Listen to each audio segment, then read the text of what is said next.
জীবনে কোনোদিন যারা আল্লাহর ঘরকে দেখি নাই, এমন কিছু আমল আছে যেই আমলের কারণে আল্লাহ রাব্বুল আলামিন হজ করলে যেমন সওয়াব, তদ্রুপ সওয়াব আল্লাহ পাক বান্দার আমল নামায় দান করে দিবে। সুবহানাল্লাহ।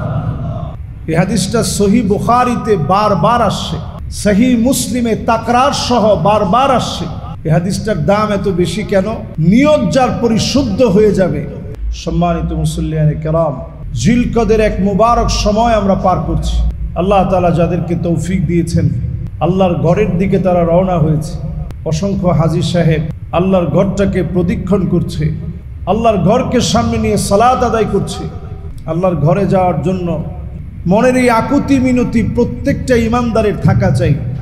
আমরা হতভাগা যারা যেতে পারি নাই, এই বছর যাদের নসিব হয় নাই, জীবনে কোনোদিন যারা আল্লাহর ঘরকে দেখি নাই, এমন কিছু আমল আছে যেই আমলের কারণে আল্লাহ রাব্বুল আলামিন হজ করলে যেমন সওয়াব, তদ্রুপ সওয়াব আল্লাহ পাক বান্দার আমল নামায় দান করে দিবে। সুবহানাল্লাহ। যারা একবার হজ করেছি, ফরজ হজ একবার করেছি, করার পর এই বছর আর যেতে পারি নাই, যাওয়ার তৌফিকও হয়নি। যে আমলগুলো নবী করিম সাল্লাল্লাহু আলাইহি সাল্লাম শিখিয়েছেন, এর মধ্যে এক নম্বর আমল তাসদীকুন নিয়া, নিয়তকে পরিশুদ্ধকরণ।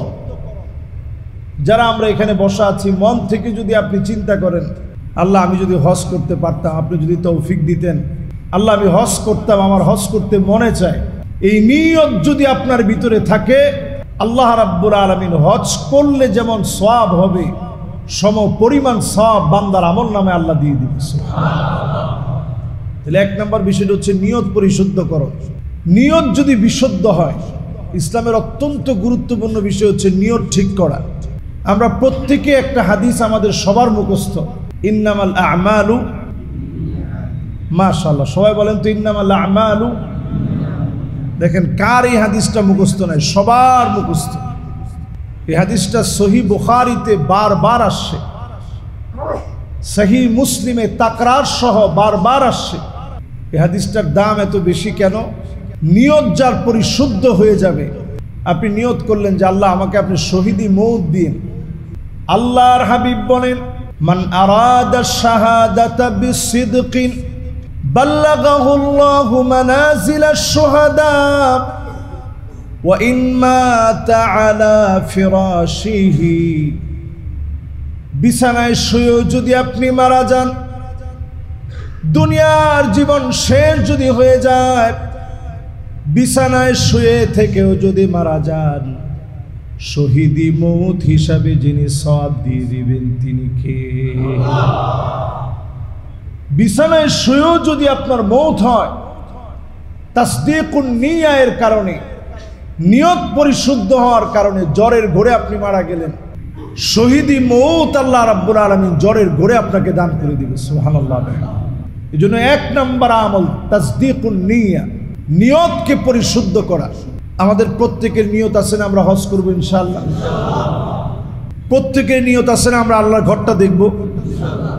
প্রত্যেকের নিয়ত আছে না আমরা মক্কা মদিনায় যাব? এই নিয়ত যাদের মনে আছে, চেষ্টা করলেন, সাধনা করলেন, মনের ভিতরে নিয়ত রাখলেন, আল্লাহ রাব্বুল আলামিন হজ করলে যেমন সওয়াব হবে, হাদিস বলছে সম পরিমাণ সওয়াব বান্দার আমল নামে আল্লাহ দান করে দিবে। সুবহানাল্লাহ। দুই নম্বরে মান গাদা আও রাহা আ'আদাল্লাহু লাহু ফিল জান্নাতি নুজুলা। 5 ওয়াক্ত নামাজের জন্য যখন আপনি বের হবেন, হজ করলে যেমন সওয়াব হবে, সম পরিমাণ সওয়াব বান্দার আমল নামায় মালিক দিয়ে দিবে। 5 ওয়াক্ত নামাজে যারা আসেন, প্রতিনিয়ত যারা মসজিদের দিকে ছুটে আসেন, দৌড়ায় দৌড়ায় যারা মসজিদের দিকে চলে আসেন, সম পরিমাণ হজের সওয়াব যিনি দান করে দিবেন তিনি কে?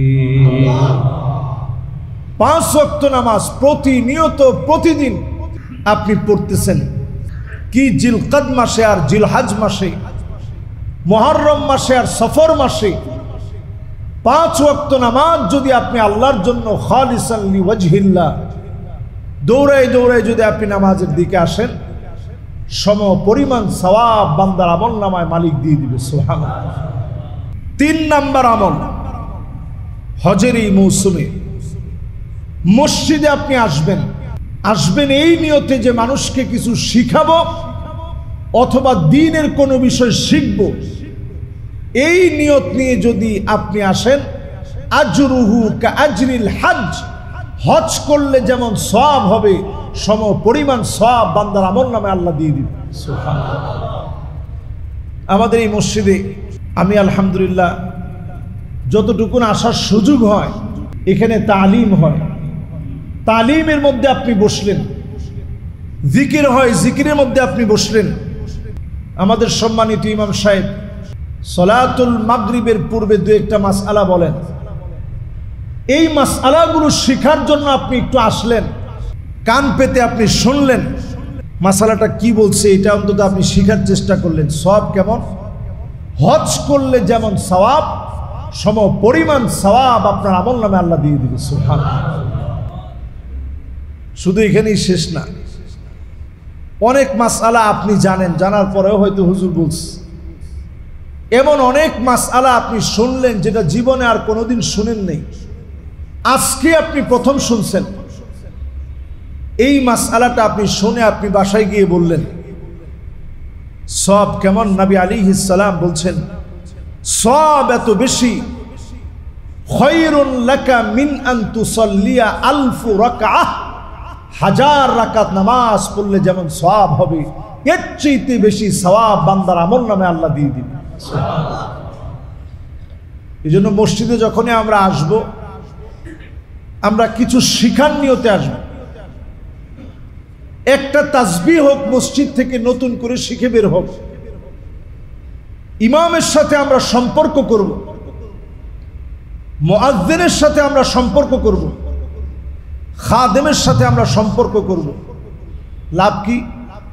নতুন একটা বিষয় যদি আপনি জানতে পারেন, হজ করলে যেমন সওয়াব হবে, এই মসজিদে আসার পথে জানার চেষ্টা করলেন, হাদিসটি হাসানুন সহিহ, নির্ভরযোগ্য হাদিস। মসজিদে প্রবেশ করলেন কিছু জানার উদ্দেশ্যে।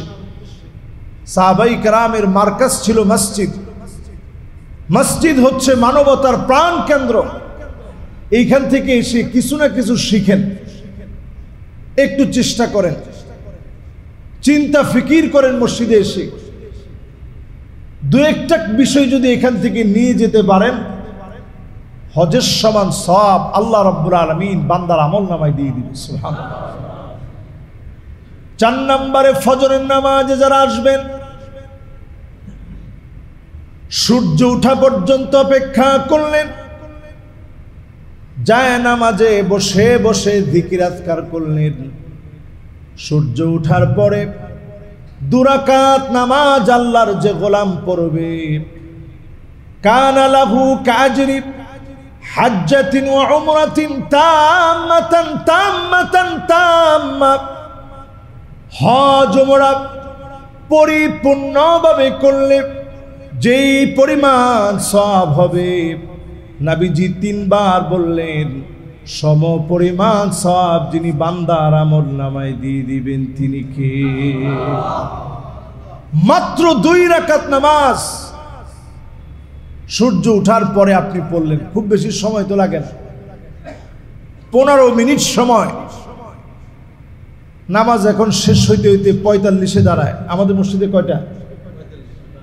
45-এ নামাজ দাঁড়ায়। 45 থেকে নিয়ে 15 মিনিট হলে নামাজ পড়তে 15-20 মিনিট সময় লাগে। ধরেন 5টা 5-10 বেজে গেল, একটু জিকির আজকার করলেন, আপনি দেখবেন এই তো 5:30টার দিকে চাইলেই আপনি একটু মসজিদে বসে, 5:30টার দিকে চাইলেই আপনি 2 রাকাত নামাজ পড়ে বাড়ি যাবেন। পূর্ণাঙ্গ হজ আর উমরা করলে যেমন সওয়াব হতো, সম পরিমাণ সওয়াব বান্দার আমলনামায় আল্লাহ দিয়ে দিবে। সুবহানাল্লাহ। তাহলে বলেন তো দেখি, 1 নাম্বার আমলটা কি জানি বলছিলাম? নিয়তকে পরিশুদ্ধ করা। 2 নাম্বার আমল নামাজের দিকে আসা। 3 নাম্বার আমল মসজিদে যখন আসবেন কিছু না কিছু হয় শিখাবেন, নাইলে শিখবেন। 4 নম্বর আমল, ফজরের নামাজ যখন আপনি পড়তে আসছেন, নামাজ পড়ার পরে সূর্য ওঠা পর্যন্ত একটু অপেক্ষা করবেন, যায় নামাজে বসে বসে একটু জিকির আজকার করবেন, মাসনুন দোয়াগুলো পড়বেন। নবী আলাইহিস সালাতু ওয়াস সালাম আল্লাহর কাছে কত বেশি ইস্তেগফার করতেন। যে নবীর জীবনে কোনো গুনাহ নেই, যিনি মাসুম ছিলেন, সমস্ত নবী আলাইহিস সালাতু ওয়াস সালামরা মাসুম, নবীরা নিষ্পাপ নিষ্কলুষ, এরপরেও নবী আলাইহিস সালাতু ওয়াস সালাম আল্লাহর কাছে কি পরিমাণ কাঁদতেন। আল্লাহর কাছে দোয়ার ভাষা কেমন ছিল একটু চিন্তা করেন। আল্লাহুম্মা ইন্নী আবদুক ওয়া ইবনু আবদিক ওয়া ইবনু আমাতিক নাসিয়াতি বিয়াদিক মাদিন ফিয়া হুকমুক আদলুন ফিয়া কদাউক আসআলুকা বিকুল্লি ইসমিন হুয়া লাক সাম্মাইতা বিহি নাফসাক আও আনজালতাহু ফি কিতাবিক আও আল্লামতাহু আহাদান মিন খালকিক আও ইস্তা'সারতা বিহি ফি ইলমিল গায়বি ইনদাক أن تجعل القرآن ربيع قلبي ونور صدري وجلاء حزني وذهاب همي নবীজি আল্লাহর কাছে দোয়ার মধ্যে কি বলতেন একটু চিন্তা করেন। একটাবার বলেন না আল্লাহ আপনি আমার খোদার কষ্ট কেন দিচ্ছেন। আল্লাহর কাছে দোয়ার মধ্যে বলতেছে আল্লাহ আমি তো আপনার গোলাম, গোলামের ঘরের গোলাম। আল্লাহ আমার বাপ তো আল্লাহ আপনার গোলাম, আমার মা আপনার গোলাম, আমার চুলের গুচ্ছগুলো আপনার হাতের মুঠোর ভিতরে, আপনার সিদ্ধান্তগুলা মালিক চূড়ান্ত। আমার ব্যাপারে যে ফয়সালা আপনি করে রাখছেন, ফয়সালা চূড়ান্ত হবে, আদালতপূর্ণ হবে। আল্লাহ আপনার যত নাম আছে নামগুলো ধরে ধরে আল্লাহ আপনাকে ডাকতেছে। যত নাম আপনি কিতাবের ভিতরে দিয়েছেন সেই নামগুলো ধরে ধরে আল্লাহ আপনাকে ডাকতেছে। যত নাম আপনার কাছে আপনি গোপন রেখেছেন নামগুলো ধরে ধরে আল্লাহ আপনাকে ডাকতেছি। যত নাম আপনি আপনার কোনো গোলামকে শিখিয়েছেন নামগুলো ধরে ধরে আল্লাহ আপনাকে ডাকতেছি। আল্লাহ আপনার কাছে আমি চাই আন তাজআলাল কুরআনা রাবিআ কলবি, আল্লাহ কোরআনকে আপনি আমার হৃদয়ের বসন্ত বানায় দেন। আল্লাহু আকবার। এতগুলো বিষয় বলে নবীজি আল্লাহর কাছে চান কোরআনকে আমার হৃদয়ের বসন্ত বানায় দেন। নূর সাদরি, আমার বক্ষকে আল্লাহ আপনি আলোকিত করে দেন। জালাআ হুজনি, আমার পেরেশানি আল্লাহ আপনি দূর করে দেন।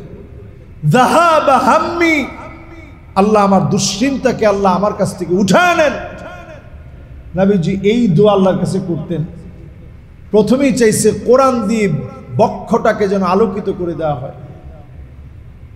আমরা কয়েকজন রমজানের পরে অন্তত এক লাইন হলেও কোরআন কারীমের একটা আয়াত তেলাওয়াত করি।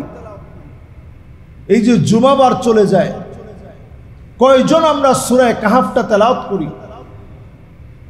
সময় আসবে এমন, দাজ্জালের ফিতনা চূড়ান্ত হতে হতে দাজ্জাল যখন চলে আসবে, 40 দিন এই পৃথিবীর ভিতরে দাজ্জাল থাকবে। কয়দিন? এই মাত্র 40 দিনের ভিতরে সারা ওয়ার্ল্ড সে ভ্রমণ করবে। এই 40 দিনের প্রথম দিনটা হবে 1 বছরের সমান, দ্বিতীয় দিনটা হবে 1 মাসের সমান, তৃতীয় দিনটা হবে 1 সপ্তাহের সমান। সাহাবায়ে কেরাম আরজ করলেন, ওগো নবীজি, এই সময়ে আমাদের নামাজের হালত কেমন হবে? একদিন যদি 1 বছরের সমান হয়, তাহলে আমরা কি ওই দিন নামাজটা পড়বো কেমনে? নবীজি বললেন, সময় নির্ধারণ করে নামাজ পড়া লাগবে। দাজ্জাল যদি আপনার আমার যুগে চলে আসে, এই সময়ের সমস্ত পাওয়ার দাজ্জালের হাতে চলে যাবে, এমন ভাবে চলে যাবে, দাজ্জাল আসার আগেই আল্লাহ তাআলা প্রথমে বৃষ্টিকে 1 ভাগ কমিয়ে দিবেন। পৃথিবীতে আসা জমিনের উর্বরতাকে আল্লাহ রাব্বুল আলামিন 1 ভাগ কেড়ে নিবেন। এর পরের বছরে 3 ভাগের মধ্যে 2 ভাগই জমিন উর্বরতা হারিয়ে ফেলবে, বৃষ্টি বন্ধ হয়ে যাবে। তৃতীয় বছরে এমন হবে একেবারে বৃষ্টিও বন্ধ, জমিনের আবাদও বন্ধ হয়ে যাবে, খরা লেগে যাবে। এই অবস্থা যখন চলবে, সাহাবায়ে কেরাম আরজ করলেন, ইয়া রাসূলুল্লাহ, তাইলে আমরা খাবো কি? নবীজি বললেন, এই সময়ে ইমানদারদের খাবার হবে যিকরুল্লাহ, আল্লাহর জিকির আপনি করবেন, আলহামদুলিল্লাহ বলবেন, আল্লাহু আকবার বলবেন, এটাই আপনার রিজিক হিসেবে আল্লাহ যোগ করে দিবেন। সুবহানাল্লাহ। তাহলে আপনি একটু চিন্তা করেন, আজকে আপনি আমি যদি বাঁচতে চাই দাজ্জালের ফিতনা থেকে, সূরা কাহফটা জুমাবারে তেলাওয়াত করবেন। যারা যারা পড়বেন, এই পড়ার কারণে 1 জুমা থেকে আরেক জুমা পর্যন্ত আল্লাহ রাব্বুল আলামিন নূরানি বানায় দিবেন। দাজ্জালের ফিতনা আপনাকে গ্রাস করতে পারবে না, হেফাজত করবে। বলেন আল্লাহু আকবার। এই আমলটা প্রতিনিয়ত করবেন। সূরা কাহফের প্রথম 10টা আয়াত মুখস্থ করে ফেলবেন। হুজুর 10টা আয়াত কি মুখস্থ হবে? এই একটু প্রতিদিন পড়তে থাকবেন, দেখবেন 1 মাস পরে দেখেন প্রত্যেক দিন, অথবা মোবাইলের ডিভাইস দিয়ে আপনারা শুনে শুনে সাথে সাথে একটু বলার চেষ্টা করেন, দেখবেন আস্তে আস্তে মুখস্থ হয়ে যাবে। এই 10টা আয়াত যারা পড়বে, আল্লাহ রাব্বুল আলামিন ওই গোলামের জন্য দাজ্জালের ফিতনাকে আল্লাহ উঠায় নিবে। বলেন আল্লাহু আকবার। এগুলো আমাদের জন্য হাতিয়ার। বলছিলাম, এই মোবারক জিলকাদ মাসে যে আমলগুলোর মধ্য দিয়ে হজের সওয়াব পাওয়া যায়, যারা আমরা হজ্জে যেতে পারি নাই, বাইতুল্লাহ যাওয়ার সুযোগ হয় নাই, আল্লাহ আমাদের সেই তৌফিক দেয় নাই,